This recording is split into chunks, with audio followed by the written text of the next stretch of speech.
Grazie Lillo Bonfatto, buona la prima per il tuo Licata, squadra che ha dimostrato soprattutto di saper stare sul pezzo e di saper stare compatta nei momenti in cui il Camarat ha spinto di più. Sì, vabbè, intanto sapevamo che affrontavamo una squadra forte, organizzata, allenata e allenata bene. E cosa mi è piaciuto? Mi è piaciuto proprio quello che hai detto tu, una squadra che ha saputo soffrire, la mia.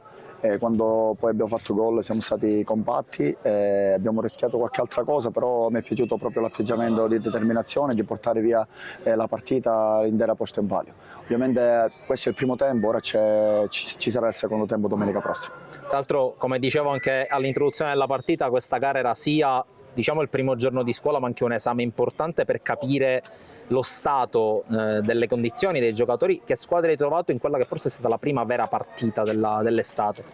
Assolutamente, diciamo che noi tra virgolette siamo un po' partiti in ritardo, una settimana in meno rispetto alle altre squadre, però ho trovato veramente una disponibilità dei ragazzi in maniera impressionante. Oggi non ho visto dei cali fisici, quindi vuol dire che i ragazzi hanno consapevolezza, hanno voglia di lavorare e quindi siamo contenti, però ripeto, siamo contenti, però dobbiamo avere sempre quell'atteggiamento che non ci deve contraddistinguere, dobbiamo essere bravi a gestire come abbiamo fatto oggi certi momenti che le altre squadre avversarie spingono, anche perché il Camarat è una buona squadra, vive di entusiasmo perché viene dopo tanti anni nel massimo campionato regionale e quindi ci poteva stare. Con questo volevo ringraziare anche la società Camarat perché ci ha accolto in maniera esemplare, quindi questo è lo sport che vogliamo.